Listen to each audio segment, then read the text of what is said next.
Hi all, ముందుగా మీకు మీ కుటుంబ సభ్యులకి అడ్వాన్స్ హ్యాపీ న్యూ ఇయర్.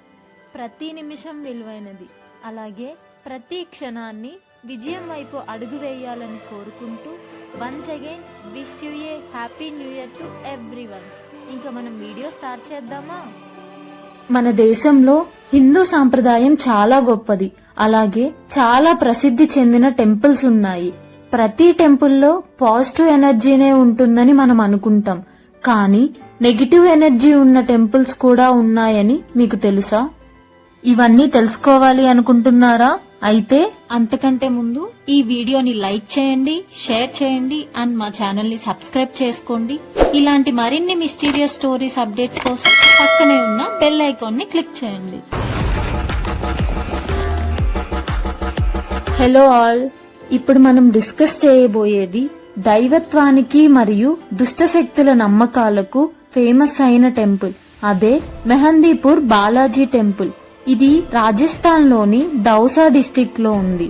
1000 సంవత్సరాల క్రితం ఈ టెంపుల్ ని కట్టారు అని అంటున్నారు.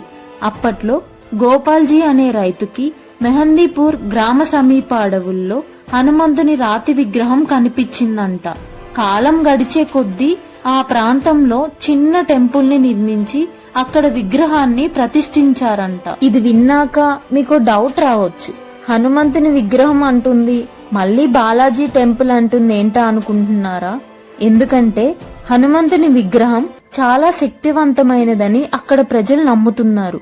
ఈ టెంపుల్ ఆ ప్లేస్ లో చాలా ఫేమస్ అవ్వడం వలన దూర ప్రాంతాల నుండి ఆ టెంపుల్లో హనుమంతుని ఆశీర్వాదం కోసం ప్రజలు టెంపుల్ ని సందర్శించడం ప్రారంభించారు. ఆ ప్రాంతంలో శక్తివంతమైన దేవుణ్ణి బాలాజీ అని అంటారు. అందుకే అక్కడ హనుమంతుడికి బాలాజీ అని పేరు వచ్చింది. ఈ టెంపుల్లో మెయిన్ గా 3 చాంబర్స్ ఉన్నాయి. వీటిల్లో హనుమంతుడు, భైరవుడు మరియు లార్డ్ ప్రేత్ దేవుళ్ళు ఉన్నారంట. హనుమంతుని టెంపుల్ ఈ మూడింటిలో అతి పెద్దది మరియు ముఖ్యమైనది అని అంటారు. అలాగే ఈ టెంపుల్ ఉన్న ప్రాంతంలో ఒకప్పుడు దుష్టశక్తులు, దెయ్యాలు ఉండేవని పురాణాలు చెబుతున్నాయి. అక్కడ ప్రజలు వివిధ రకాల నెగిటివ్ ఎనర్జీస్ తో బాధపడేవారంట.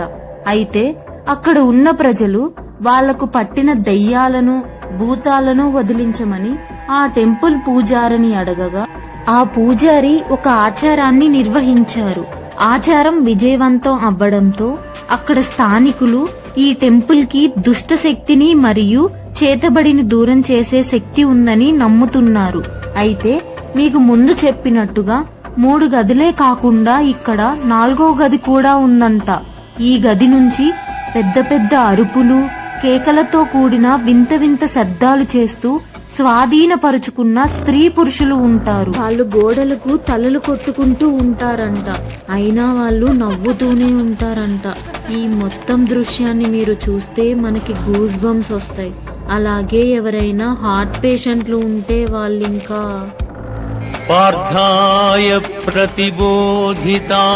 అలాగే గుడి లోపల ఎవరి కళ్ళల్లో కళ్ళు పెట్టి చూడకూడదంట. అక్కడ వాళ్ళు స్వాధీనం అయ్యుంటే మనం కూడా ఎఫెక్ట్ అవ్వచ్చు. అలాగే అపరిచితులతో మాట్లాడకూడదు. అండ్ అక్కడ మిమ్మల్ని ఎవరైనా పిలిచినట్లు అనిపిస్తే వెనక్కి తిరిగి చూడకూడదంట. నిజంగా మన ఫ్యామిలీ కానీ ఫ్రెండ్స్ కానీ ఎవ్వరు పిలిచినా బయటికి వచ్చే వరకు వెనక్కి తిరిగి చూడకూడదంట. మనం నార్మల్ గా ఏదైనా గుడికి వెళ్ళేటప్పుడు అరటి పండ్లు కానీ పలహారాలు కానీ తీసుకెళ్తాం, కానీ ఆ టెంపుల్ కి వెళ్ళేటప్పుడు ఇలాంటివి ఏమీ తీసుకెళ్ళకూడదంట. అలాగే అక్కడ షాప్స్ వాళ్ళు ప్రసాదాలు ఇవ్వడానికి ట్రై చేస్తారు, కానీ వాళ్ళ దగ్గర నల్లని ముద్ద లాంటివి ఉంటాయి. అవి తప్ప ఇంకా ఏ ప్రసాదం మనం అక్కడ తీసుకోకూడదంట. అది కూడా ఎందుకంటే ఇక్కడ ఆ ప్రసాదం ఇచ్చినప్పుడు ఏదీ తీసుకోకపోతే దురదృష్టం అని అక్కడ ప్రజలు నమ్ముతారు.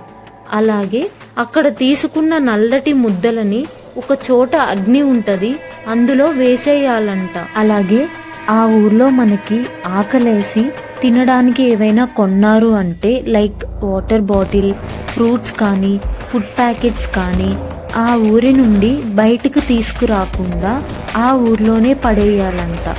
అలాగే ఆ టెంపుల్కి వెళ్లే ముందు మీరు తెలుసుకోవాల్సిన ఇంపార్టెంట్ విషయాలు మరియు ఆచారాలు చాలా ఉన్నాయి. అండ్ ఆ టెంపుల్లో మీరు పాటించవలసిన నియమాలు కూడా ఉన్నాయి.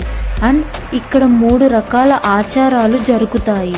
అవి ఏంటంటే, మొదటిది దుర్గాష్ట. టెంపుల్ బయట ఉండే షాప్స్ నుంచి చిన్న సైజ్ నల్లని ముద్దలు తీసుకోవాలి. వాళ్ళు 2 ప్లేట్స్ ఇస్తారు. ఒక్కో ప్లేట్లో 4-5 ముద్దలు ఉంటాయి. మనం ఆ ముద్దలు తీసుకెళ్లి మొదటి గుడిలో ఉన్న పూజారికి అందించాలి. ఆ పూజారికి కావాల్సిన అన్ని తీసుకొని ఆ బాలాజీ టెంపుల్ ముందు వెలుగుతున్న మంటల్లో వేస్తారు. ఈ దుర్గాష్ట టైం వచ్చేసి ఉదయం పూజకి తరువాత మరియు సాయంత్రం పూజకు ముందు. ఆ 2 ప్లేట్స్ యొక్క స్పెషాలిటీ ఏంటంటే, ఫస్ట్ది దేవుణ్ణి ఆశీర్వదించమని కోరుకోవడం కోసం. సెకండ్ది ఎందుకంటే మనకి ఉన్న సమస్యలను పరిష్కరించమని అడగడం కోసం. అండ్ ఇంకా మిగిలిన లడ్డూలలో 2 తినాలి. మిగిలినవి తల చుట్టూ 7 సార్లు తిప్పి వెనుకకు తిరగకుండా విసిరివేస్తారు. 2వ ఆచారం అర్జీ. దుర్గాష్ట అయిపోయాక భైరవ్జీ మరియు ప్రేత్రాజ్ స్వామికి బయట స్పెషల్గా లడ్డూలు చేసి ఉంటాయి. అవి తీసుకెళ్లి ఆ గుడుల ముందు ఉన్న మంటలలో వేయాలి. 3వ ఆచారం సవమని.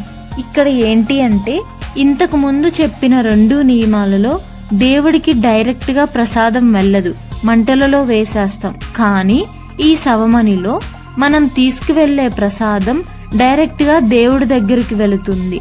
ఈ సవమనిలో ఏదైనా కోరిక కోరుకున్నప్పుడు అది తీరాక మళ్ళీ తిరిగి వచ్చి సవమని సమర్పిస్తాము అని కోరుకుంటారు. ఇది ప్రతి మంగళవారం మరియు శనివారం చేస్తారంట. ఇది మెహందీపూర్ బాలాజీ టెంపుల్ గురించి. చివరిగా నేను ఇవ్వబోయే కంక్లూజన్ ఏంటి అంటే, ఈ టెంపుల్ని ఏదైనా దెయ్యాలు భూతాల వల్ల బాధించబడుతున్న వాళ్ళు వెళ్ళడం మంచిది. అలా కాకుండా నార్మల్గా వెళ్ళాలి అనుకుంటే అక్కడికి వెళ్ళి వచ్చాక మీరు ప్రశాంతంగా ఉండలేరు అని చాలా మంది చెప్పేవాళ్ళు. ఎందుకంటే నెగిటివ్ ఎనర్జీ అయితే ఖచ్చితంగా ఉండొచ్చేమో అని అంటున్నారు. ఇది ఈ మెహందీపూర్ బాలాజీ టెంపుల్ గురించి. నెక్స్ట్ వీడియోలో ఇంకొక మిస్టీరియస్ స్టోరీతో మళ్ళీ కలుద్దాం. Thanks for watching. Bye bye.